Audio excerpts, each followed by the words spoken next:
अरहंतादि महा करि मंगल हरियो महा ग्रंथ करण को कार जाते मिले समाज सब पावे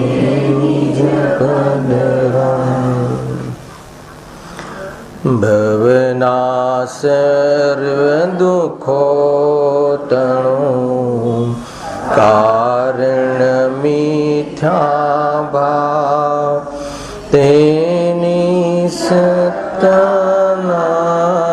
करे प्रगटे मोक्ष उपाय आत्म रूपयनुपमय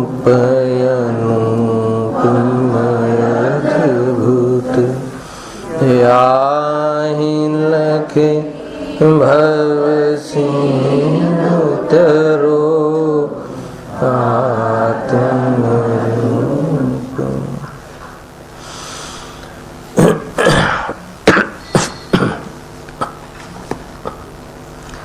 आज श्री मोक्ष मार्ग प्रकाशक ग्रंथ से चौथा अधिकार पर આપણે સ્વાધ્યાય ચાલી રહ્યું છે। આ જીવને એકમાત્ર કોઈ દુઃખનું કારણ હોય તો જીવાદી સાત તત્વોની જે અયથાર્થ સિદ્ધાંત છે, ખોટી શ્રદ્ધા છે, ઉલટી માન્યતા છે, એ જ એકમાત્ર દુઃખનું કારણ છે। એક શબ્દમાં કહીએ તો મિથ્યાત્વ દુઃખનું કારણ છે। અસ્થિથી કહીએ અને નાસ્તિથી કહીએ, બે કથન બને છે ને। નાસ્તિથી કહીએ તો પોતાની ઓળખાણ નથી એટલે દુઃખી છે। અસ્થિથી કહીએ તો પરદ્રવ્યને શરીર આદિના પોતાના માને છે એટલા માટે દુઃખી છે। એના અંતર્ગત પેજ નંબર ક્યાં છે 83 થી हाँ मूल बात ये હતી કે માત્ર અચેત જેવો બની પર્યાયમાં જે હમ બુદ્ધિ ધારણ કરે છે, પર્યાયમાં હમ બુદ્ધિ ધારણ કરે છે એનો અર્થ એમ છે एक इंद्रिय, बे इंद्रिय, त्रण इंद्रिय, चार इंद्रिय, पांच इंद्रिय, आ बधा जे अंग से कोना से शरीर ना अंग से। आवा शरीर ने कोण प्राप्त से पुद्गल। एकेंद्रिय आदि अंग ने प्राप्त शरीर परिणाम ए पुद्गल नु परिणाम से। ए पुद्गल नी रचना से। समेसार गाथा में कहूँ 63-64 में 65-66 से कि एकेंद्रिय, द्विंद्रिय, त्विंद्रिय आदि से नाम कर्मनी प्रकृति से અને નામ કર્મની પ્રકૃતિ દ્વારા આ જે જીવ સ્થાન છે તો પુદ્ગલના સ્થાન પણ જીવ ત્યાં વિઝિટ લેશે। આ સ્થાન છે ને શરીર આદિમાં જીવ શું કરવા આવ્યો છે? વિઝિટ લેવા આવ્યો છે। અધિકાર જમાવી દીધું છે, ભૂલ છે તો એ ત્યાં આવ્યો છે। પણ એ જે બધા સ્થાન છે એ પુદ્ગલની રચના છે, કેમ કે નામ કર્મ સ્વયં પુદ્ગલ છે અને એનાથી જેની રચના થાય એ શું હોય? પુદ્ગલ જ હોય। જેનાથી જે ઉત્પન્ન થાય એ તો એ જ છે। ખ્યાલ આવ્યો? પુદ્ગલની રચના છે। જે ટેબલ ખુરશી આદિ કોનાથી બનેલા છે? પુદ્ગલથી, લાકડાથી, તો એ લાકડા જ છે। એ રીતે શરીર આદિ શાનાથી બનેલા છે? પુદ્ગલથી, તો એ પુદ્ગલ જ છે। પરંતુ આ જીવ ત્યાં શું ટેમ્પરરી ઉપજ્યો, એના સંયોગમાં આવ્યો કે એને પોતાનું સ્વરૂપ માની લીધું છે। એ જ હું છું એમ માની લીધું છે। સંયોગમાં રહેલી ચીજની સ્વભાવ માની લેવું એનું નામ મિથ્યાત્વ છે। સંયોગમાં રહેલી ચીજને પોતાની માની લેવી પરાઈ ચીજને પોતાની માની લેવી એ સંસારની અંદર સૌથી મોટી અનીતિ છે, મહાદોષ છે. બરાબર છે. અને અપરાધનું ફળ આકુલતા છે, પંચ પરાવર્તન છે, જન્મ મરણ છે. અહીંયા કહે છે પંડિતજી આગળ વાત વધારતા કહી, પર્યાયમાં અહમ બુદ્ધિ છે એનું નામ મિથ્યાત્વ. એ વાત તો સાચી છે, પણ અમને આ પર્યાયમાં અહમ બુદ્ધિ કેમ છે?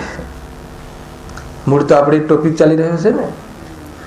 પર્યાયમાં અહમ બુદ્ધિ થવા પાછળ એવી શું સિચ્યુએશન હતી તો એનાથી જીવે ભૂલ કરી નાખે કે આ શરીરથી હું છું?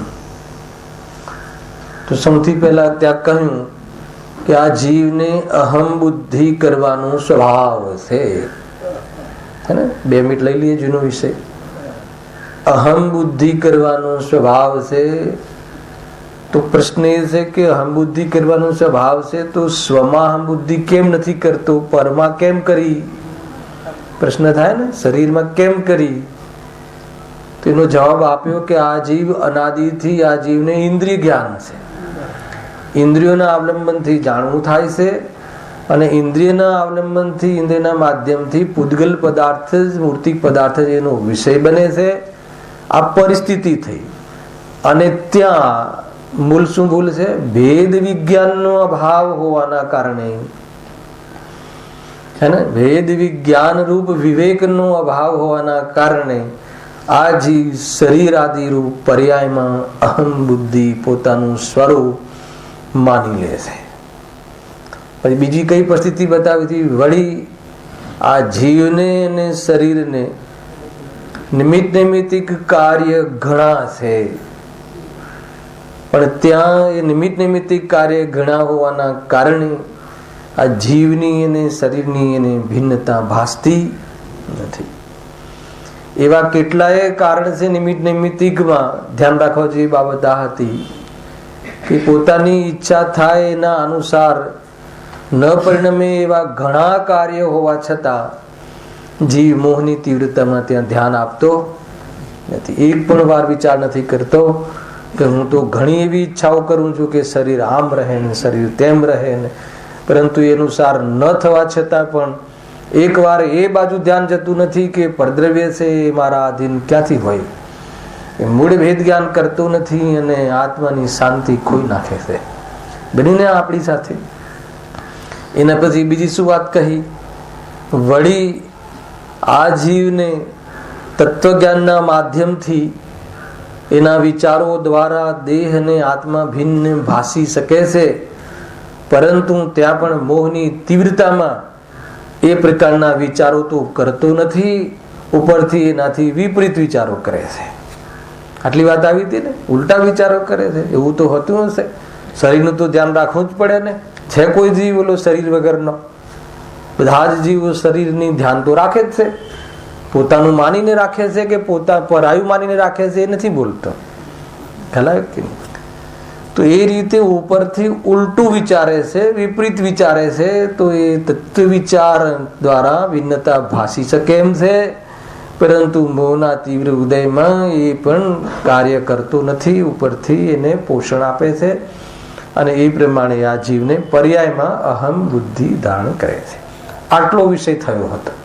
બરાબર? એક એક લોજિક યાદ રાખવા જોઈએ. હવે એના પછીનો વિષય આપણે વાંચીએ. ક્યાં છે જુઓ. હવે આગળ 83 પેજ ઉપર છેલ્લી 4 લીટી આપણે ત્યાં બાકી છે વિષય. મિથ્યા દર્શન વેળે આ જીવ કોઈ વેળા બાહ્ય સામગ્રીનો સંયોગ થતા તેને પણ પોતાની માને છે. અને આ બીજું, મિથ્યા દર્શનમાં શું પ્રવૃત્તિ કરે છે?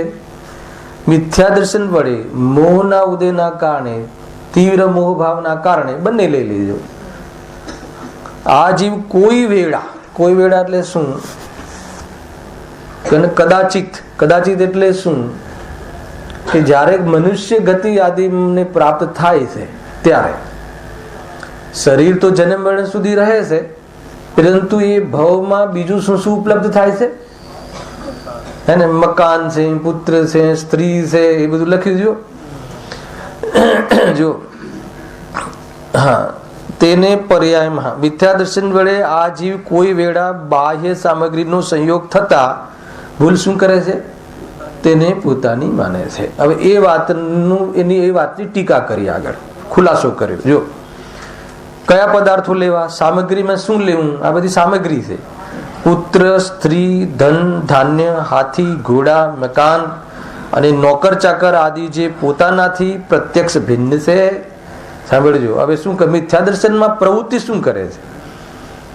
કોઈ વેળા એને જયારે એ ગતિમાં જે પત્ની આદિનો સંયોગ થાય છે, ત્યાં મિથ્યાત્વ ભાવને લઈને એને પોતાનું માને છે એટલું કહ્યું. અને આગળ એ વાતને ઓર આપણા પર વ્યંગ કરવા અર્થે, વેદ જ્ઞાન કરીએ એ અર્થે વ્યંગથી કથન કરે છે. શું કહે છે? જુઓ મોહનો મહિમા. એક પ્રકરણ છે આગળ, જુઓ તો ખરા મોહનો મહિમા. કેવી રીતે? જો પુત્ર, સ્ત્રી, ધન, ધાન્ય, હાથી, ઘોડા, મકાન અને નોકર ચાકર આદિ જે પોતાનાથી પ્રત્યક્ષ ભિન્ન છે, સદાકાળ પોતાને આધીન નથી. આ બે એ વસ્તુનો પરિચય કરાવ્યો. શું કરાવ્યું? પ્રત્યક્ષ ભિન્ન છે એટલે શું?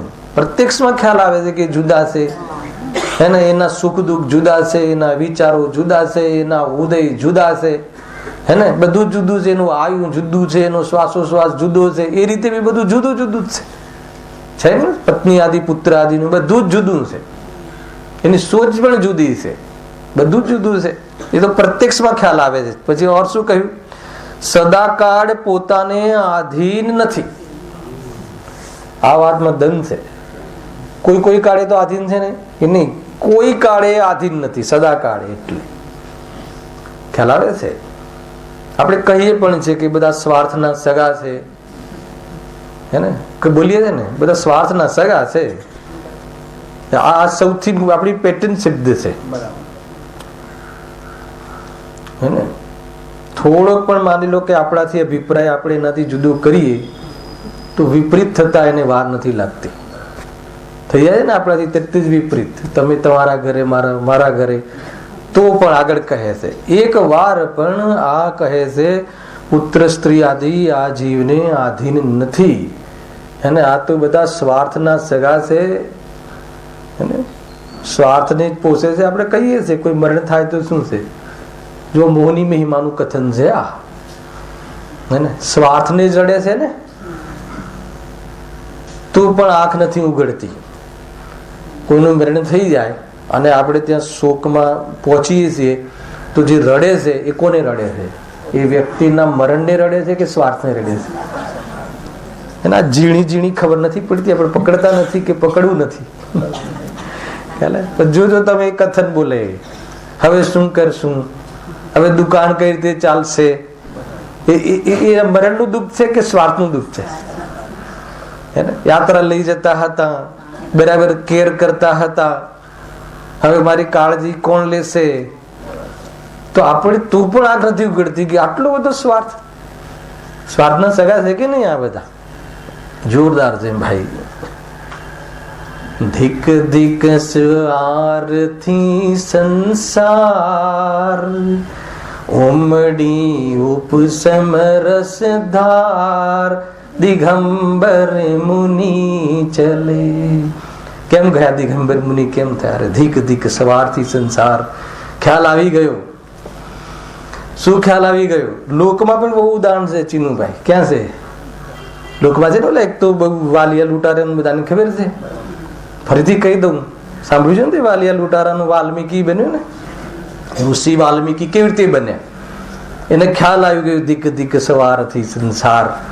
એને એક સાધુ આવે, સાધુ જેવો કોઈ પુરુષ હશે, એને લૂંટવા માટે તૈયાર થાય છે લૂંટારો, વાલીઓ લૂંટેરો.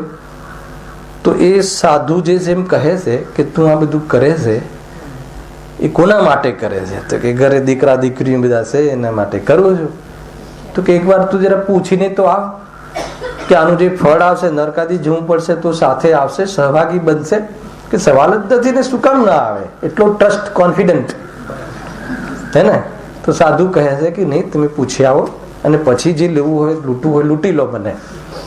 એ તો એમ થાય છે કે આ મને ભગાડે છે, કદાચ આ નાસી જશે. તો સાધુને ખ્યાલ આવી જાય છે કે તું મને બાંધી દે અને જા અને પૂછીને આવું કે અહીંયાથી ક્યાંય નહીં જાઉં.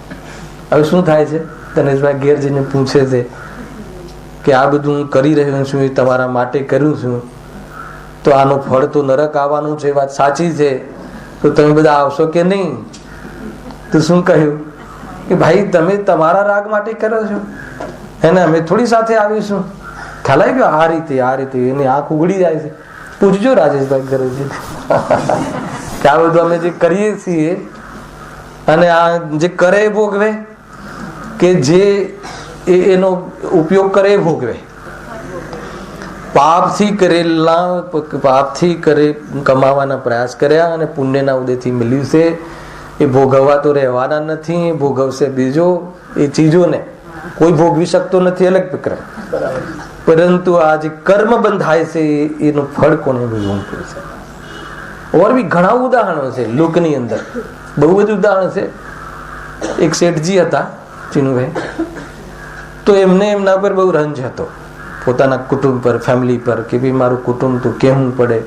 બધા પત્ની આજ્ઞાકારી, પુત્ર ને એની પુત્ર વધુ તો એટલી બધી આજ્ઞાકારી છે કે બધું જ એમ જબરજસ્ત છે, બહુ જ એમ બધું આપણું માને છે ને ઘરને સંભાળે છે ને એમ બધું કહ્યું.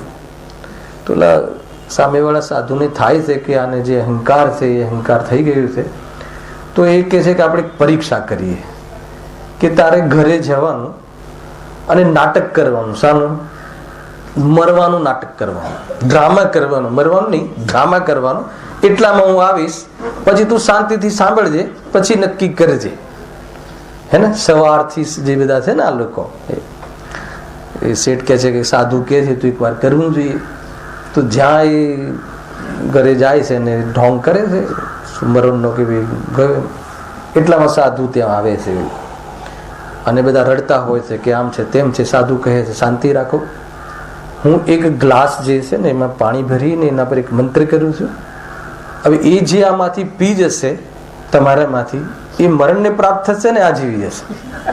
આવો એક એને ઉપાય બતાવ્યો. આ છે બધી કથાઓ છે. તો સૌથી પહેલા એને કહ્યું, આ પાણી ભર્યું ને બધું જંતર મંતરના મંત્ર ફૂક્યા પેલાને ટ્રસ્ટ માટે. અને સૌથી પહેલા કોને પૂછ્યું? પત્નીને. બધાને ખબર એને ગુરુદેવસિંહ કહે છે ને શાસ્ત્રમાં કે ધુતારાની તોડી છે. કોણ? ચીનુભાઈ. આપણે એમના માટે ને એ આપણા માટે. એ ધુતારાની તોડી છે ને આપણે બી. તો પેલા શેઠ જે સાધુ છે ને કહે છે એમની પત્નીને, શેઠની પત્નીને કે આ તમે લઈ લો, તમને તમારા ખાસ પ્રેમ છે અને તમે બલિદાન આપી દો ને આ જીવિત થઈ જશે. તો તરત શું કહે છે? તરત જ એને આખી વ્યાખ્યા નીકળે છે, તત્વ જ્ઞાન યાદ આવી જાય છે કે ભાઈ એ તો થવાનું હતું ને એમ થયું. આમે સારા માણસને ભગવાન પહેલા બોલાવી લે છે, હું તો આ છોકરાઓના આધારે જીવન કાઢી નાખીશ, આમે આત્મા ક્યાં મરે છે. હવે બધું યાદ આવે. ખ્યાલ આવ્યો કે નહીં? તો શું થયું? હવે એક એક ને તમને સંવાદ લો ને. પુત્રને પૂછ્યું તો પુત્ર શું કહે છે? આ બધું ખ્યાલ આવ્યો? એટલે સાધુ કહે છે કઈ વાંધો નહીં, હું જ પી લઉં છું. એ જે હું પીવે છે ને એનો જીવિત થઈ જાય છે. ખ્યાલ આવ્યો? ક્યાં જીવિત થઈ જાય છે? જાગી જાય છે. શું જાગી જાય છે? ધીક ધીક સવારથી સંસાર. ખ્યાલ આવ્યો? ઉપજી ઉપસમ રસ ધાર દિગંબર મુનિ ચલે. જોરદાર છે ભાઈ.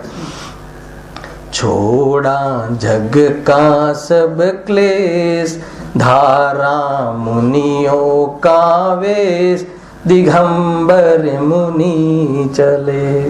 ખ્યાલ આવી? આ ક્લેશ છે, વાસ્તવમાં સ્વાર્થી સંસાર છે ભાઈ. કાંઈ દમ નથી. એક વાર તો તમે એના વિરુદ્ધમાં બોલી જુઓ, હે ને? વિપરીત થતા વાર નહીં થાય. એક વાર તો તમે એનું જે મતલબ કે એની જે એના સ્વાર્થ ન પોષાય એવી પોષણ થાય તો વિપરીત થતા, ભલે એ પત્ની હોય, ધાડ દઈને, હે ને, ડિવોર્સ લઈ લે, ધાડ દઈને જાઓ તમે તમારા ઘરે, તો શું છે આમાં દમ? અને આટલું બધું ખ્યાલ આવ્યા પછી બધા સ્વાર્થના સગા છે, સ્વાર્થને રડે છે, તો પણ આ જીવે શું કહે? આગળ લખ્યું છે, બહુ જોરદાર વ્યંગ કર્યો છે. સાંભળ્યો? ગુરુદેવસિંહ એક ઉદાહરણ આપતા હતા કે એક ડોસીમાં હોય છે, એનો દીકરો એને પીટતો હોય છે. તો બાદ પડોશમાં એક સજ્જન વ્યક્તિ રહે છે, તો એને બચાવવા જાય છે. તો માં શું કહે છે? હા, કે આ તો મારો દીકરો છે ને, તને શું પ્રોબ્લેમ છે? મતલબ કે એટલું એકત્વ છે આ જીવના. આ રીતે સમજાવે છે આપણને. એને પ્રત્યક્ષમાં ખ્યાલ છે કે આપણું કોઈ થતું નથી. તેજદુ જગત ઇદાનીમ માં મોહ જન્મ લીઢમ છે ને આખો શ્લોક. હા, ત્યાગી દે. અનાદિથી આ તને મોહે દગો દીધો છે. ક્યારે કોઈ તારું થયું નથી, થતું નથી, સ્વરૂપ નથી. હવે તો છોડ. હવે તો છોડ એટલે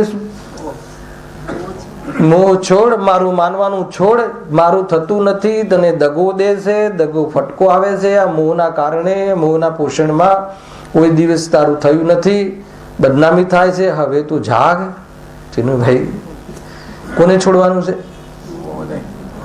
મારું માનવાનું છોડવાનું. એ લખ્યું છે, વ્યંગ કરે જોરદાર. મિથ્યા દર્શન વડે આ જીવ કોઈ વેળા બાહ્ય સામગ્રીનો સંયોગ થતા તેને પણ પોતાની માને છે. પુત્ર, સ્ત્રી, ધન, ધાન્ય, હાથી, ઘોડા, મકાન અને નોકર ચાકર આદિ જે પોતાનાથી પ્રત્યક્ષ ભિન્ન છે. સાંભળજો, સદાકાળ પોતાને આધીન નથી એ પણ ખબર પડી ગઈ. કોઈ કોઈનું નથી એ પણ ખબર છે. પણ આગળ શું લખ્યું છે પ્રફુલભાઈ? બહુ જોરદાર લખ્યું છે. મોહની મહિમા જુઓ. એમ પોતાને જણાય તો પણ અન્ન મોહની મહિમા. આમ ખબર હોવા છતાં પણ આ મારું છે એમ મમકાર કરે છે. આ વાત હલાવી નાખે હે ને. જ્યાં સુધી ખબર નથી, પોતાનું નથી એમ બરાબર છે, પણ હવે પોતાનું છે હે ને. આ પોતાનું નથી એવી ખબર નથી, વાત તો બરાબર છે. હવે તો ખબર બી છે કે આપણું છે નહીં, આપણું થતું નથી. અને લોકની અંદર જે પણ સંબંધો છે સ્વાર્થના છે. સ્વાર્થ ના પોસાય તો બધા સંબંધો તૂટી જાય છે ને. બધી જ ખબર હોવા છતાં પણ આટલો બધો મોહનો મહિમા. બધી ખબર છે આ ઝેર છે, પીવાથી મરાય, તો પણ એટલો મોહ. ખ્યાલ ગજબની આની બુદ્ધિ બગડી છે ને આ જીવની. કોની? હે ને. પ્રત્યક્ષમાં ખ્યાલ આવે છે કે આ આપણું નથી, આપણું થતું નથી હે ને. પ્રત્યક્ષમાં ભિન્ન છે, સદા આપણા આધીન નથી. અને પાછો એ જાણે છે તો પણ મમકાર કરે છે. આ કોની પ્રવૃત્તિ છે? મિથ્યાત્વની. કોની નથી? જીવની નથી, જ્ઞાનની નથી. આ મિથ્યાત્વની, મોહની પ્રવૃત્તિ છે. એનાથી નિવૃત્ત કેવી રીતે થવાય? હું જ્ઞાન સ્વરૂપ છું એટલો નિર્ણય કરતા આનાથી નિવૃત્ત થવાય. એ છે જો. એમ પોતાને જણાય તો પણ તેમાં મમકાર કરે છે. આગળ જુઓ, જબરજસ્ત. પુત્ર આદિકમાં આ છે તે હું જ છું એવી પણ કોઈ વેળા ભ્રમ બુદ્ધિ થાય છે. મારું છે એના પરથી પાછા હું છું. આ જ હું છું. પુત્ર તે હું જ છું. આ મારો અંશ છે. શું છે આ? પુત્ર કોનો અંશ છે? હે ને. મારો વંશ છે માનીએ છીએ ને. કેમ કે વંશ ચાલુ રાખે છે ને. ખ્યાલ આવ્યો? આ જીવ મરીને પણ જીવિત રહેવા માંગે છે. તમને ખબર છે મનોવિજ્ઞાન? દીકરો કેમ જોઈએ છે પૂછજો, દાદા દાદીને પૂછજો, દીકરાની ઈચ્છા કેમ છે. કારણ કે આ પેઢીઓ ચાલે ને. કયો વંશ? આ વંશ ચાલે ને. પછી દીકરો હોય તો વંશ ચલાવે, દીકરી હોય તો ક્યાંથી ચલાવે. એટલા માટે દીકરો જોઈએ. કેટલી પેઢી યાદ છે પ્રફુલભાઈ? યાદ છે? બોલો તો 2 5 ચોથી 5મી. દરેશભાઈ, જેમ કે અશ્વિન કુમાર, અમૃતલાલ, મગનલાલ, દેવચંદ, લક્ષ્મીચંદ. આટલી પેઢી યાદ છે. પછી આગળ કઈ યાદ નથી. ક્યાં ગઈ પેઢી? ક્યાં ગયો વંશ? કોનો વંશ?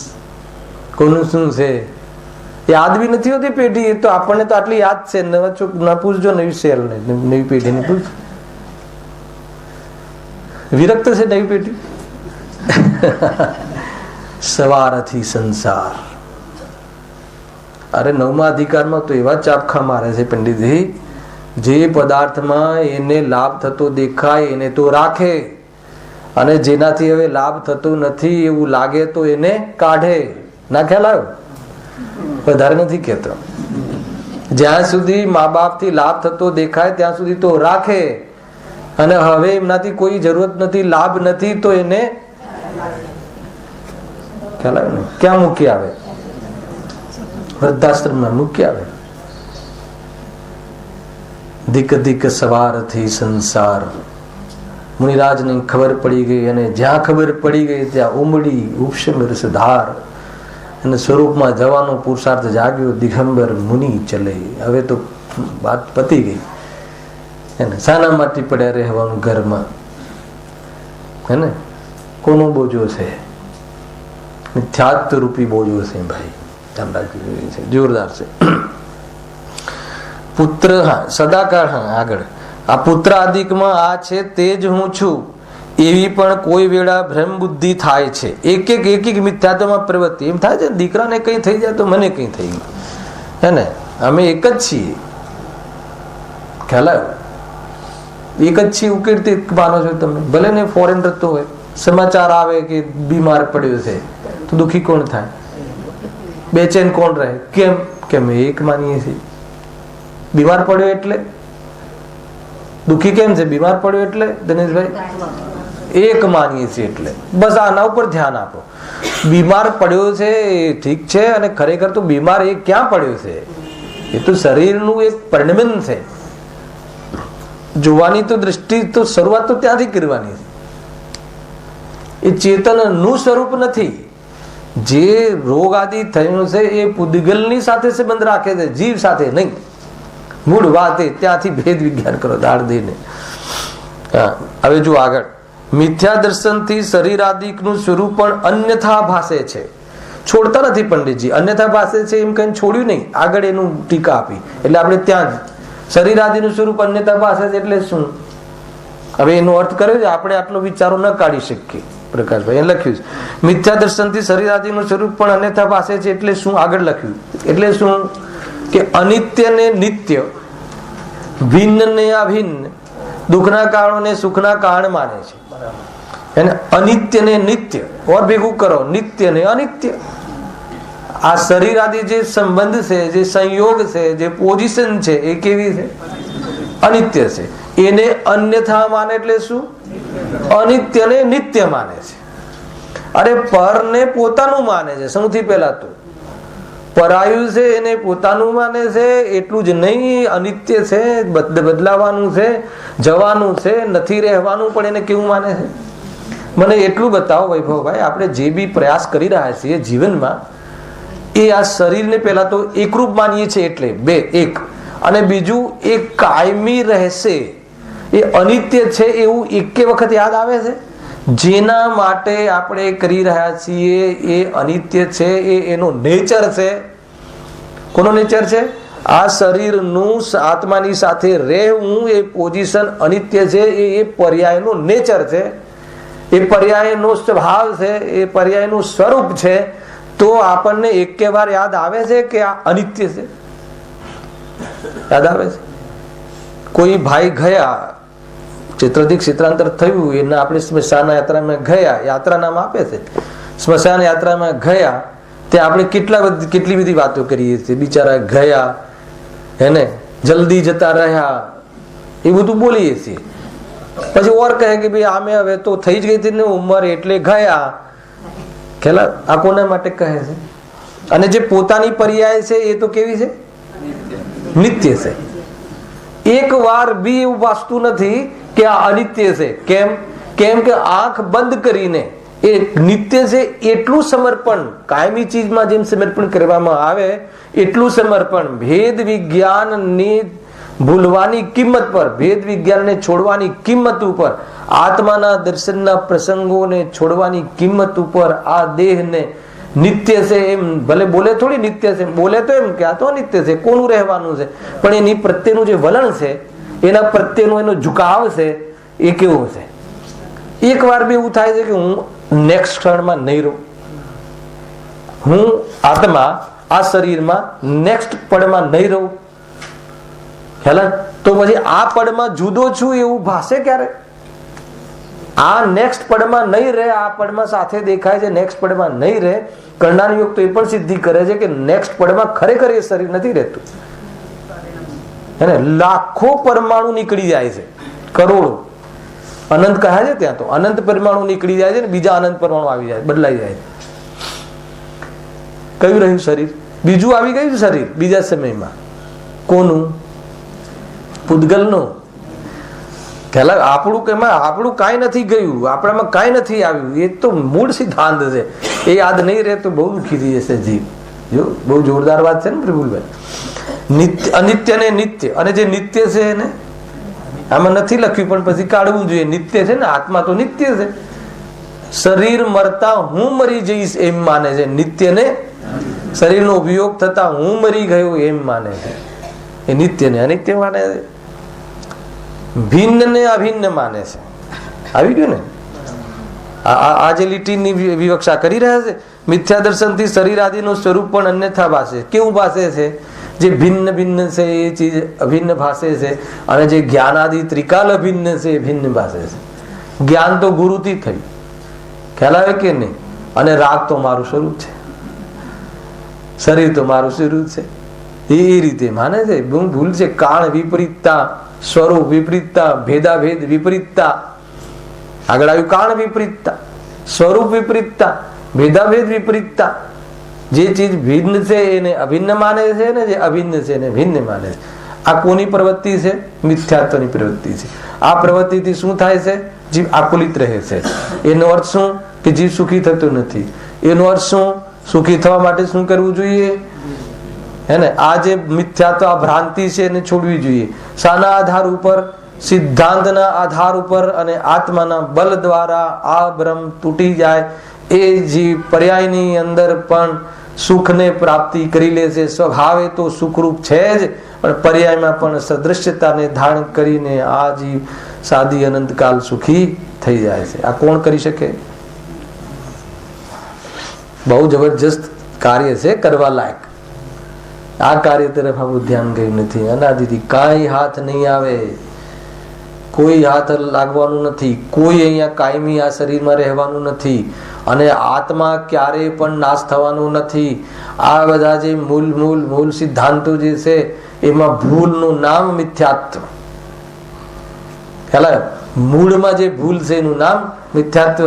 અને આ પ્રવૃત્તિના લીધે જીવ હંમેશા બેચેન રહે છે, ભૂલો પડેલો રહે છે, અનસિક્યોર ફિલિંગ કરે છે, ચિંતા કરે છે કે શું થશે, શું થશે, શું થશે. હે ને? વરસાદ નહીં આવે તો શું થશે? પાણી નહીં આવે, પાણી નહીં આવે તો શું થશે? બોલો, શું થશે? શું જીવિત નહીં રહે જીવ?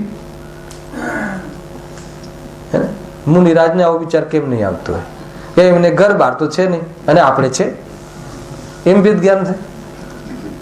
અરે એ આ ત્યાં રહેતું નથી. લખ્યું ને સમયસારમાં ભાઈ કે મોક્ષમાં જે શરીર આદિ નથી રહેતું, એનો અર્થ કે અત્યારે જે છે એ તારું નથી. મારું હોત તો, એટલે આ સ્લોગન છે ને, સાથે આવે છે. બોલ, સાથે નથી આવતું એનો શું? તારું નથી. તો પછી શું કામ ચિંતા કરે છે? શું કામ આ છે ને જે લોકની અંદર પણ એક વડીલો આપણને કહે ને, શું કામ રડે છે? નુકસાન થયું. શાનું નુકસાન થયું? પૈસા ગયા. હોત તો સાથે આવત, ના આવત ને. પણ અત્યારે જરૂર છે ની શું? અત્યારે જરૂર નથી એ શીખી લે. હે ને? અને બહારની જે પણ કોઈ વ્યવસ્થા છે ને એ કર્મકૃત છે. કોઈ જીવ જીવન પર્યંત દરિદ્ર રહેવાનો હશે તો આખો સમાજ એને મદદ કરશે તો દરિદ્ર રહેશે. અને કોઈ જીવ આખું જીવન ઠાઠથી બહારમાં એ રીતે રહેવાનું હશે, આખા બધા જ કુટુંબી એના વિરોધમાં કામ કરશે તો બી ડબલ જ થશે. અને એ બધું થવા છતાં ડબલ થાય કે ન રહે, આત્માને કાંઈ ફરક પડતો નથી. જે હું છું એને ફરક પડતો નથી. એ મૂળ રાખજો. અને એ ફરક ખ્યાલ નહીં આવે ત્યાં સુધી આ જીવ દુઃખી થશે. એટલું સિમ્પલ છે. સુખી થવું કેટલું સિમ્પલ છે. અને આપણે ઉપાય સુખી થવાના જે કરીએ છીએ, ખોટા કરીએ છીએ, એટલે આપણને સુખી થવું દુષ્કૃત લાગે છે, એને અઘરું લાગે છે. પરંતુ એ ખોટા ઉપાય છે. ઉપાય તો આ મિથ્યાત્વનો ભાવ કરી લેજો. ઓર બી લખ્યું છે, તથા દુઃખના કારણોને સુખના કારણ માને છે. કયા કારણો દુઃખના? હાલ અહીંયા જીવ તત્વ સંબંધી ભૂલ ચાલે છે ને, તો શરીર આદિ ડાયરેક્ટ દુઃખના કારણ નથી, પણ શરીર આદિ જે છે એનું લક્ષ્ય કરીને કોઈ સુખી થયો હોય તો બતાવો. માની લો ધનેશભાઈ, તમારી પાસે 50 કરોડ રૂપિયાની કેસ આજે આવી. જેને આપણે શું માનીએ છીએ? સુખનું કારણ. બરાબર છે. હવે મને બતાવો કે એ નિમિત્ત તરીકે બી સુખનું કારણ છે કે દુઃખનું કારણ છે? આમ તો જ્ઞેય છે, જાણવા લાયક છે, પણ એનું લક્ષ્ય કરીને આપણે સુખી થઈએ છીએ કે દુઃખી થઈએ છીએ? મને સાચું કહો. અહીંયા વૈભવભાઈ સાચું કહો, હે ને? તો પછી એને સુખનું કારણ માનીને એને પ્રાપ્ત કરવાના જે પ્રયાસો કરી રહ્યા છીએ એ સુખનું કારણ માનીને કરી રહ્યા છે કે દુઃખનું કારણ માનીને કરી રહ્યા છે? એટલે જે સુખના કારણ છે એને દુઃખના કારણે, જે દુઃખના કારણ છે એ સુખના કારણ માને છે. બહુ સિદ્ધાંતિક વાતો છે કે નહીં, ન્યાયથી વાતો છે. કોઈને એમ થયું હશે આજે ને આજે જે પ્રયાસ કરતો હોય કે આપણે એના માટે મરી રહ્યા છીએ, એના માટે પ્રયાસ કરી રહ્યા છે, ને ભાઈ એમ કહે છે કે એ તો દુઃખ બતાવે આવે ત્યારે ખબર પડશે ને. કેવી ચિંતા થાય ચીનુભાઈ? ઉધારી કરો છો કે નહીં ધંધામાં? કેટલી ઉધારી છે? નહીં કહેવાય. ચિંતા થાય છે કે નહીં એટલું કહી દે.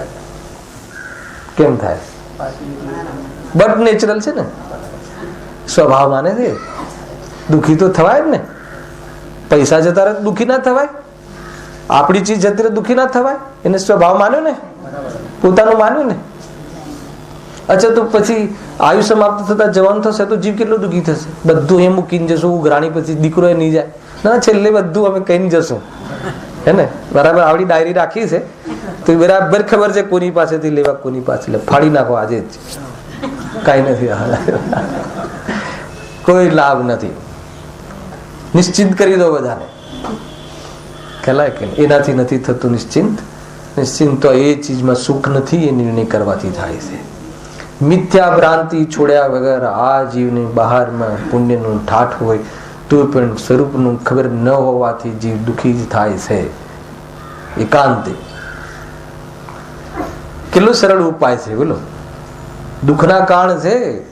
આજે આ શરીર જે બહુ રૂપાળું હોય, બહુ રૂપાળું કોઈને શરીર મળ્યું હોય તો એને સુખનું કારણ થાય કે ના થાય? એનું લક્ષ્ય કરીને સુખી થાય કે ના થાય? ભલે સુખી માને પણ નિરંતર હવે, હે ને? થોડુંક કાળું પડી ગયું, થોડુંક પતલું પડી ગયું, ઢીલું પડી ગયું, હર સમય ચિંતામાં રહે છે. પણ એના કરતા એ તારું છે જ નહીં, એ માન ભાઈ, એમાં ભલું છે. પેલા કેટલી એમ જ છે કે જબરજસ્તી નથી, એમ જ છે, એ તારું નથી, એમ જ છે, એમ માન. જેમ છે એમ માનવું એનું નામ સમ્યક દર્શન, અને જેમ છે એમ ન માનવું એનું નામ મિથ્યા દર્શન. આ બધી આવીને આગળ વ્યાખ્યા. જે વસ્તુ જેવી છે એવી માનો, જેવી છે એવી ન માનો. કેવી છે એવી કે નથી માનતા? જુદી છે, પૂતગલની છે. પૂતગલ એટલે પૂદ અને ગલ. શું છે એનો અર્થ? ઘડવું, જોડાવું ને ઘડવું, એનું સ્વરૂપ જ છે. તો હવે કેટલું લુબ્રિકેટ કરીને જોઈન્ટ કરવું છે? ખ્યાલ આવે ભાઈ? જીવ એના લક્ષ્યથી દુઃખી થાય છે, ભેદ કરે છે. હું સુંદર છું તો કોઈ કુરૂપ છે, એ રીતે ભેદભાવ અને પક્ષપાત થાય છે. એને લઈને ક્લેશ થાય છે. એને પક્ષપાતમાં શું થાય? મારી પાસે વધારે છે અને તમારી પાસે ઓછું છે. શું? કોઈ બી ધન, જ્ઞાન, બધું જ. બધા જ્ઞાયક છે, જ્ઞાન સ્વભાવે બધા જ પૂરા છે. હવે ભેદભાવ, પક્ષપાત કેટલું જોરદાર છે ભાઈ. વર્તમાન પર્યાયમાં વધઘટ છે, બાકી સ્વભાવે તો પૂરું છે. વાત પતી ગઈ. હવે કોઈને બુદ્ધું જોવાય, બુદ્ધું જોઈને હિંતાનો અનુભવ કરવો, અથવા સ્વયંને ઓછું જ્ઞાન થાય તો બુદ્ધું માનીને હિંતાનો અનુભવ કરવો. કોઈ જ્ઞાનનો ગાઢ વિશેષ થાય તો અહંકાર કરીને દુઃખી થવું. એના કરતા જ્ઞાન સ્વભાવી છે, જેમ છે માન. ત્રૈકાલિક જ્ઞાન સ્વભાવી છે, જ્ઞાયક ભાવ, હું જ્ઞાયક છું. આ સૂત્રમાં એટલી બધી તાકાત છે અને સુખ લઈ આવે છે આ મંત્ર. એકવાર મંત્રનો પાઠ કરો. પાઠ એટલે શું? સિદ્ધ કરો. સિદ્ધ કરો એટલે શું? વેદ જ્ઞાનથી પ્રતીતિ કરો, કામ થઈ જશે. જો હા, તથા દુઃખને ને સુખને, હા ઓર બી લીધું છે. તથા દુઃખને સુખ માને છે. એ તો આશ્રમમાં આવશે. અહીંયાથી આશ્રમ તત્વ સંબંધી ભૂલ હવે ચાલુ થાય. આ કઈ ભૂલ પૂરી થઈ? પૂરી થઈ? પૂરી થઈ ગઈ કે ચાલુ છે? ચાલુ છે. ચીનુભાઈ કીધું ચાલુ છે. જીવ અજીવ તત્વ સંબંધી ભૂલ હે ને, અજીવ અને જીવને એક માને છે. કેટલી રીતે, કેટલા એંગલથી ખ્યાલ એ પ્રમાણે ઇત્યાદિ પ્રકારે વિપરીત ભાષે છે. એ પ્રમાણે જીવ અજીવ તત્વોનું અયથાર્થ જ્ઞાન થતા સદ્ધાન પણ યથાર્થ થાય છે. જ્ઞાનને શું કામ લાયા વચ્ચે? એટલે જ્ઞાન ને શ્રદ્ધા બે જુદું છે ને. શું કહ્યું?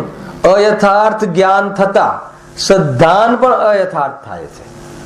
તો પછી યથાર્થ જ્ઞાન થતા શ્રદ્ધા યથાર્થ થઈ જાય કે ના થઈ જાય?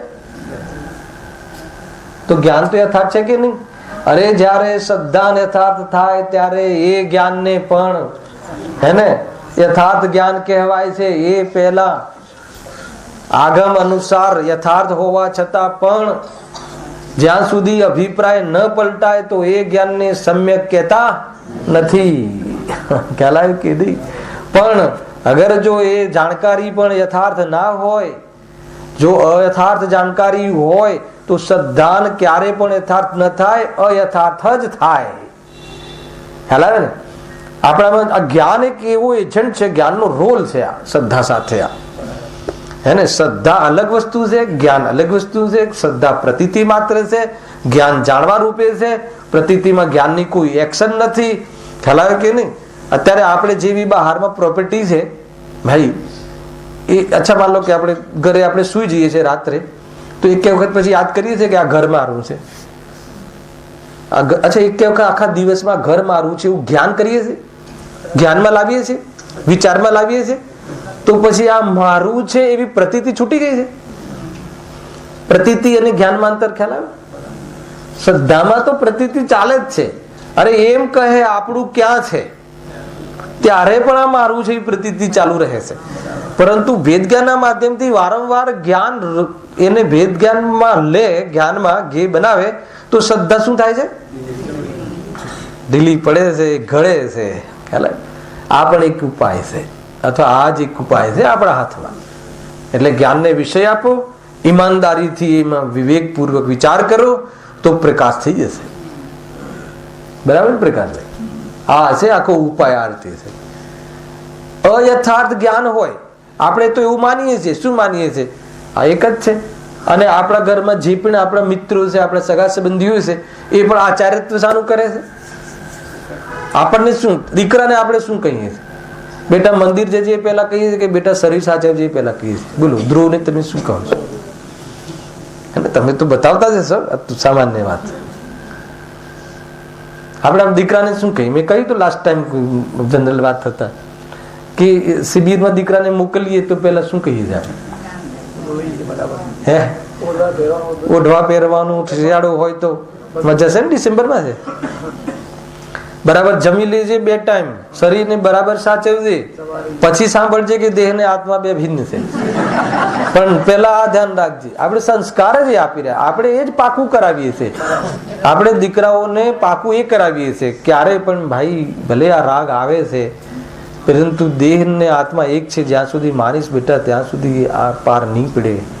સાથે એક વાર તો કહો.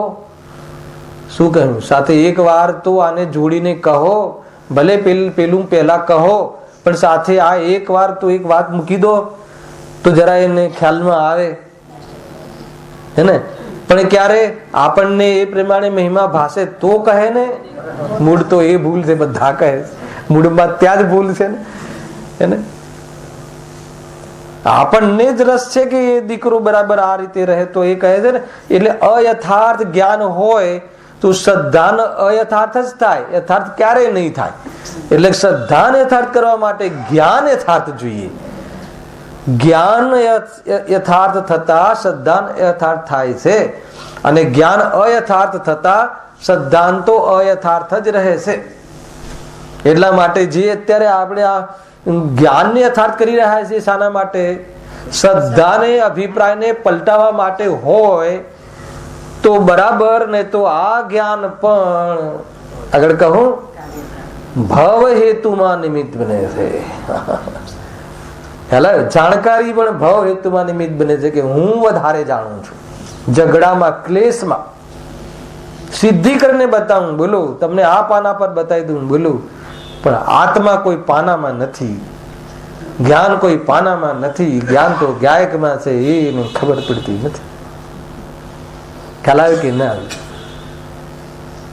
પરાયા જ્ઞાન ભી પરખી, શુભાશુભ કી જડતા તો દૂર, પરાયા જ્ઞાન વહાં પરખી. શુભ ભાવ તો દૂર છે, પણ આ જ્ઞાનનો ઉઘાટું જે પર્યાય છે ને, જે લક્ષણ છે ને, એને લક્ષ કરી દઈશ તો લક્ષ હાથ નહીં લાગે. એ લક્ષણ થી લક્ષમાં જવાનું હતું, તે લક્ષણને જ લક્ષ બનાવી દીધું. ખ્યાલ આવ્યો કે? લક્ષણ એટલે જાણવું. તું જાણવું જાણવું જાણવું, આને જાણ્યું એને જાણ્યું, તો ત્યાં અટકી ગયું. હું જાણવાનો સ્વભાવ વાળો છું, એમાં ભેદ ન કર્યું. પરંતુ જાણવા વાળો છું એમ ન કરતા આ જાણ્યું તે જાણ્યું એમ કરીને જ્ઞેયનો મહિમા આવ્યો, તો ફસાઈ ગયો પાછો. ભાઈ આ છે એટલે અયથાર્થ જાણ જ્ઞાન થતા શ્રદ્ધાન પણ એ યથાર્થ અયથાર્થ થાય છે. જ્ઞાનને એટલે લીધું. બીજું શું છે આમાં? એક વાત ખ્યાલ આવે ચંદ્રકાંતભાઈ, પાયામાં ભૂલ છે. હા, મેન તમારે શ્રદ્ધા. હા, પાયામાં ભૂલ છે અને આપણું જ્ઞાન અટકતી રહ્યું છે. આપણું જ્ઞાન અટકતી રહ્યું. હા હા હા હા, ક્લિયર નથી. યદ્યપિ શાસ્ત્રના માધ્યમથી ભલે ક્લિયર છે, અહીંયા તો થોડું એક સ્ટેજ આગળ વધ્યા હોય તમે તો કે ભાઈ આપણે શાસ્ત્રના આધારે બધું બરાબર જાણીએ છીએ, પણ અભિપ્રાય પલટવા તરફ ધ્યાન નથી જતું. કેમ? કેમ કે એમાં સંતુષ્ટ થઈ જાય છે. ખ્યાલ? આને કહે છે કે મને તો ખબર પડે છે બરાબર, તો કે એમ નહીં થાય, અભિપ્રાય પલટાવવો જોઈએ. પણ અહીંયા જે જ્ઞાનને શું કામ સાથે લે છે કે જ્યારે બી આપણને મિથ્યાત્વનો ભાવ થશે તો પૂર્વમાં જે પણ કોઈ પ્રયત્ન છે ને એ ક્યાં કરવામાં આવે છે? શરીરમાં, રાગમાં, મંદિરોમાં, 8 દ્રવ્યોમાં ક્યાં કરવામાં આવે? ભલે બધા માધ્યમ હોય, પરંતુ પ્રયત્ન ક્ષૌક્ષમ જ્ઞાનમાં. આ જેટલો ઉપદેશ આપવામાં આવે છે, કોને આપવામાં આવે છે? જ્ઞાનને. એટલે હું ઘણી વાર કહું છું કે જ્ઞાનને એજ્યુકેટ કરો. શું વાત છે? જ્ઞાન તો છે, રો છે આપણી પાસે, ફિનિશ નથી. ખ્યાલ આવ્યો? વિવેક નથી જ્ઞાનમાં. એને આધાર જે શાસ્ત્રના આધારે એ જ્ઞાનને બરાબર કેળો. એટલે પ્રયત્ન ક્યાં કરવામાં આવે છે? જ્ઞાનમાં. મહેનત ક્યાં કરવાની છે? જ્ઞાનમાં. કઈ રીતે કરવાની છે? બહુ શાસ્ત્ર ભણીને કે ભેદ જ્ઞાન કરીને? આ વાત ધ્યાન રાખજો. તો તમે પકડી લેશો. ભાઈ કીધું છે કે મહેનત કરવાની જ્ઞાનમાં, આજથી બસ વાંચવા લાગો. વાંચવા નહીં તો પછી નહીં વાંચવું. વાંચવા શાના માટે વાંચવાનું? ભેદ જ્ઞાન માટે વાંચજો. શાના માટે નહીં વાંચવાનું? પુણ્ય માટે નહીં વાંચવાનું, દુનિયાને દેખવા માટે દેખાડવા માટે નહીં વાંચવાનું. ખ્યાલ આવ્યો? ક્ષમક્ષમ વધારીને પંડિત બનવા માટે નહીં વાંચવાનું, દુનિયાની અંદર મહિમા મારો થાય એટલે નહીં વાંચવાનું. શાના માટે વાંચવાનું? આટલી બધી વાત આપણને આમાંથી મળે છે. મેં એમ કહ્યું સ્વાધ્યાય નહીં કરવાનું. સ્વાધ્યાય નહીં કરવાનું એમ કહ્યું કે સ્વાધ્યાયમાં ભેદ જ્ઞાન મુખ્ય રાખો. સ્વાધ્યાયના માધ્યમથી તત્વનો નિર્ણય કરવાનું મુખ્ય રાખો. તત્વના નિર્ણય ઉપર તો જાય નહીં લક્ષ. અને સ્વાધ્યાય 6-8 કલાક બધા જ ક્લાસ એટેન્ડ કરે તો પછી કાલથી નહીં જઈએ તો ક્યાં જશો? એ બી કહેતા જજો. તો પછી તમે હવે જ્યાં જશો એ તો ત્યાં તો એ તો પેલા ચોકડી મારી છે. ક્યાં જશો? નિંદા કરવા, બીજા કોઈની હે ને એ બધું કોઈનું ઘર કાઢવા માટે. તો કે એ તો પેલા નિષેધ કર્યો છે.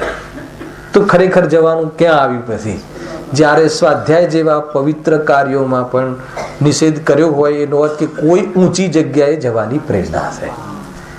આપણે નથી સમજતા. જડની ક્રિયા છે, આ ક્રિયા છે, તો હવે શું કરવું? તો કે હવે તું ચેતનની ક્રિયા કર, જડની ક્રિયા છોડીને. એમ કેવું હતું. પણ આ સ્વાધ્યાય છોડીને ક્યાં જાય છે? સ્વચ્છંદતા ગ્રહણ કરીને પાપમાં જાય છે. તો એ જડનો બાપ છે. આ તો જડની ક્રિયા પણ એ તો જડનો એ બાપ છે કે નહીં? આ જીવ અહીંયાથી ફંટાઈ જાય છે. ઘણી વાર હું વિચાર કરું છું જીવ ક્યાં ભૂલ કરી જાય છે. ગુરુદેવશ્રી જે કહ્યું ને કે જડની ક્રિયા છે, આ છે, એનો અર્થ કે ચેતનની ક્રિયા ભેદ જ્ઞાન કરીને શાંતિ રાખવી એ ચેતનની ક્રિયા છે. જ્ઞાનાનંદ સ્વભાવી ભગવાન આત્મા. ખાલી જ્ઞાન સ્વભાવી નહીં, જે જ્ઞાન આનંદને લઈ આવે તેને જ્ઞાન કહે છે. આ જ્ઞાનની પરિભાષા છે, આધ્યાત્મિક પ્રયોજનભૂત પરિભાષા. જે જ્ઞાન આનંદને ન લાવે એ જ્ઞાન નથી, રાગ મિશ્રિત જ્ઞાન છે, અર્થાત તો વગર લક્ષ વાળું જ્ઞાન છે, દિશાહીન જ્ઞાન છે. જ્ઞાન તો છે પણ દિશા નથી.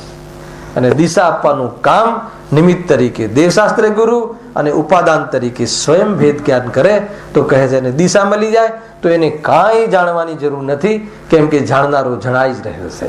અનુભૂતિ સ્વરૂપ ભગવાન આત્મા અનુભવમાં આવી રહ્યો છે. હાલાવે કે નહીં, ગજબ છે ભાઈ. હે હા, સમજવા જેવી વાત છે ભાઈ. કઈ વસ્તુ પકડાય છે કે નહીં રાજેશભાઈ? પકડાય છે કે બેસે છે વાત? આપણે ક્યાં છીએ? ભૂલમાં સાવધાની રાખવી, ભૂલ પડી જાય ત્યાં એ બાજુ આપણે સાવધાની રાખવા માટે આ રીતે આપણે નિરૂપણ કરી રહ્યા છીએ. બાકી અહીંયા જે બેઠા છે એમાં તો શું કહે કે સ્વાધ્યાય તો બધા કરે જ છે, તો કોઈ વાર એવો પ્રશ્ન ના થયો કે કામ કેમ ના થયું? એનો અર્થ એ છે કે સ્વાધ્યાય કારણ નથી, તો કારણ કોઈ અન્ય છે. એ વાત નક્કી થઈ કે ના થઈ? તો અન્ય કારણ શું છે? તો કે તત્વ નિર્ણય, યથાર્થ તત્વ નિર્ણય કરી અને પ્રતીતિ કરી લે. નિર્ણય વગર પ્રતીતિ નહીં થાય અને સ્વાધ્યાય વગર નિર્ણય નહીં થાય. ખ્યાલ? સ્વાધ્યાય કરીને નિર્ણય કરી લેશે તો એ કામ નહીં થાય, હે ને? મને નિર્ણય છે, પરંતુ પ્રતીતિ અભિપ્રાય પલટાવ્યો તો શું કરવું એના માટે? એ નિર્ણયના આધાર ઉપર તું અભ્યાસમાં રહે, પ્રતીતિ ઓટોમેટિક પલટાઈ જશે, હે ને? એ જ પુરુષાર્થ છે, સહજ જ પુરુષાર્થ છે. ખ્યાલ? કોઈ જ્ઞાનના નામે કોઈ કરવાની વાત નથી. એ તો ઉપદેશ જ્ઞાનને આપવામાં આવે છે કે ભેદ જ્ઞાન કર, પણ જેને આ વાત રૂચે ને સંસારમાં દુખે એને ભેદ જ્ઞાન થવાનું ચાલુ થઈ જ જાય. પરંતુ ઉપદેશની ભાષામાં એમ કહેવાય છે કે તું આ કર. ઉપદેશની ભાષા એ રીતે છે, પરંતુ સ્વાભાવિક છે. માનો કે તમને જે વસ્તુ રૂચતી હોય ત્યાં ઓટોમેટિક પગ થંભી જાય, ઓટોમેટિક એના વિચારે ચડી જવાય. વાત એટલી છે કે નિમિત્ત મળવું જોઈએ, તો કહે કે એ બાબતમાં તું પ્રશ્ન નહીં કરી શકે કેમ કે મળ્યું છે. હેલાવે કે નહીં? બધું જ છે. બસ એ વાત ઉપર ગઈ વખતે કહ્યું હતું ને, તારી વારે વાર છે. એમાં કયું ચેતનભાઈ? હે? હા, એ છે. એનો અર્થ શું? હે ને? મારે વાર નથી, હવે હું ઢીલ નહીં. પોઝિટિવ લઈએ ને, એનો અર્થ એ કે હું કરી શકું છું. એનો અર્થ કે મારે કોઈની રાહ જોવાની નથી. પંચમ કાલ છે એટલે નહીં થાય એમ નહીં. ચતુર્થ કાલમાં પાછો આવે અને પછી કરે એ વાત ભૂલી જાય, હે ને? ગુરુદેવ એટલે વારંવાર કહે છે પંચમ કાલના ગુરુ, પંચમ આરાના ગુરુ, પંચમ કાલના શિષ્યોને કહે છે કે એ શું કામ પંચમકાલ શબ્દ વાપરતા હશે? કેમ કે લોકો કહે છે પંચમકાલમાં તો શુભ ભાવથી ધર્મ થાય, શુભ જોગ જ હોય. પાછા કહે એમ કહે છે કોઈ કે પંચમકાલમાં તો શુભ જોગ જ હોય, શુદ્ધ ઉપયોગ હોય જ નહીં. તો કહે છે કે ભૂલ છે, મુનિ હોય તો શુદ્ધોપયોગ વગર હોય જ નહીં. અરે ચોથે શુદ્ધોપયોગ વગર સમ્યક દર્શન પ્રાપ્ત થાય જ નહીં. પછી એમને લાવવું પડ્યું આ શબ્દ. તો લોકો કહે ચોથે શુદ્ધોપયોગ. હેલા, મુનિમાં શુદ્ધોપયોગ ના માને, ચોથે ઘરમાં શુદ્ધોપયોગ એને ક્યારેક થઈ જાય છે, કેવી રીતે માનશે? તો કહે છે કે એ આત્માના દર્શન વગર એને ધર્મ કઈ રીતે હોય? પણ આવે છે કે નહીં? આ બધું કરી શકે છે. એટલે વજન દઈને કે પંચમારાના ગુરુ આચાર્ય કુનકુનદેવ પંચમારાના શિષ્યોને કહે છે કે તું ગાયક છે અને તું એમાં સ્વરૂપમાં ડૂબે તો તને આત્માની ઉપલબ્ધિ થાય છે. અત્યારે થાય છે, કાલ ભેદ નહીં. કાલમાં કાલથી પ્રભાવિત નથી આ આત્મા, અને આગળ મોક્ષે જવાની ક્ષમતા નથી. તો એ તારું અશુદ્ધ ઉપાદાન છે, એમાં કાલનો કોઈ દોષ નથી. જબરજસ્ત એટલું પેકેજ જે છે ને પ્રફુલભાઈ, એટલું પછી પ્રમાણ કથન શું કામ ના કહેવાય? હર ચીજ બધી પ્રામાણિકતા છે, હર એંગલ થી. એ રીતે વિચારજો, બહુ આનંદ આવશે. જો હવે આશ્રવ તત્વ સંબંધી ભૂલ, ઇષ્ટોપદેશમાં કઈ ભૂલ ચાલે છે ત્યારે? હાલ સંવર નિજરા તત્વ સંબંધી ભૂલ, અને આપણે આવી જશે આજકાલમાં. જો આશ્રવ તત્વ સંબંધી ભૂલ વાંચો, જોરદાર છે. મેં પણ જબરજસ્ત લખ્યું છે. વળી આ જીવને મોહના ઉદયથી મિથ્યાત્વ કસાયાદિક ભાવ થાય છે. તેને તો તે પોતાનો સ્વભાવ માને છે, પરંતુ તે કર્મ ઉપાધિથી થાય છે. શું કહ્યું? આ બહુ ભારે પડે છે. અહીંયા શું કહ્યું? ફરીથી વાંચવું જો, સામાન્ય કથન નથી. વળી આ જીવને મોહના ઉદયથી, એટલે શું લેવું? મોહના ઉદયમાં શું લેવું? કર્મ લેવું. ઉદય શબ્દ આવે શું લેવું? અને મોહ ભાવ થાય છે તો શું લેવું? જીવનો ભાવ લેવો. આ બે તમને હું ફોર્મ્યુલાઓ આપતો રહું છું. જ્યારે બી શાસ્ત્રમાં એમ આવે કે મોહના ઉદયથી, તો જે મોહની કર્મ બાંધ્યું છે ને એનો ઉદય નિમિત્ત, એના નિમિત્તથી જીવ શું કરે છે? મિથ્યાત્વ. મિથ્યાત્વ હવે શું લેવાનું? કસાયાદી ભાવ. એક જ લીટીમાં બે શબ્દ છે ને, અહીંયા મોહ ને અહીંયા મિથ્યાત્વ. મોહ ને મિથ્યાત્વ બે તો એક જ છે ને, પણ ઉદય અને ભાવ બે શબ્દ લગાયા તો બે અલગ અલગ પાર્ટી છે. ખ્યાલ આવ્યો તમને કે ના આવ્યો? ચંદ્રકાંત ખ્યાલ આવે? ફરતી બોલું છું. આ જીવને મોહના ઉદયથી, અથવા એ શબ્દ મૂકી શકીએ મિથ્યાત્વના ઉદયથી, અથવા મોહનીય કર્મના ઉદયથી, અથવા દર્શન મોહનીયના ઉદયથી, કઈ બી આ બધા એના નામ છે. બરાબર છે? ઉદયથી મિથ્યાત્વ, અહીંયા મોહ બી શબ્દ વાપરી શકો. મોહ આદિ કસાય આદિ ભાવ થાય છે. મોહના બે મોહ છે ને, એક જડ મોહ અને એક ચેતન મોહ. જડ મોહમાં શું લેવું? કર્મ. અને ચિત્ત ભાવમાં શું લેવું? જીવ જે પરિણમે છે એ ભાવ. તો અહીંયા જોરદાર વાત કહી. મિથ્યાત્વ કસાયથી ભાવ થાય છે. કોના કારણે થાય છે? મોહના કારણે થાય છે. મોહની કર્મના કારણે થાય છે એમ લખ્યું અહીંયા. તેને તો પોતાનો સ્વભાવ માને છે. એ શું છે? વિભાવ. પણ શું માને છે? સ્વભાવ માને છે. ઉપાધિક ભાવ છે ને, પરંતુ તે કર્મ ઉપાધિથી થાય છે. અને એક બાજુ ગુરુદેવ શું કહે? કર્મ વિચારે કોણ ભૂલ મેરી અધિકાઈ. અને અહીંયા તો કહે છે કર્મ ઉપાધિથી થાય છે. નિમિત્ત પ્રધાન કથન છે. અરે ભાઈ, પણ ભૂલ કહ્યું છે ને. કર્મ વિચારે કોણ ભૂલ મેરી અધિકાઈ, એનો અર્થ કે કર્મનો ઉદય નથી એમ નહીં. કર્મના ઉદયના કાલમાં આ જીવ સ્વયં એમાં આંધળો થઈને, પોતાના સ્વરૂપને ન જોઈને, એનાથી પ્રભાવિત થઈને મોહાદી રૂપ પરિણામ સ્વયં પ્રાપ્ત કરે છે. આખું કથન આ રીતે છે. હે ને? અત્યારે હું સામાન્ય નિરૂપણ કર્યું છે. આની એટલી વિશેષ વાતો છે. અને આશ્રય અધિકારમાં આપણને એમ લાગશે કે આપણે એકત્વ ક્યાં છે. આપણને એકત્વ છે એની ખબર પડવી જોઈએ. સૌથી પહેલા આપણે એને એક માનીએ છીએ, આપણે એને સ્વભાવ માનીએ છીએ, હે ને? આપણે એને લાભદાયી માનીએ છીએ, આપણે એને કર્તવ્ય માનીએ છીએ, એ આપણે જીવનું ગૌરવ માનીએ છીએ, જીવનો નેચર માનીએ છીએ. એનો વિભાવ નથી માનતા, એને જીવનું કર્તવ્ય માનીએ છીએ. એનો સંબંધ કર્મ સાથે હોવા છતાં જીવ સાથે સંબંધ માનીએ છીએ. આ બધું મિથ્યાત્વ છે. વર્ણાદિ અરુ રાગાદિ જીવ ભાવતે ન્યારા કિયા.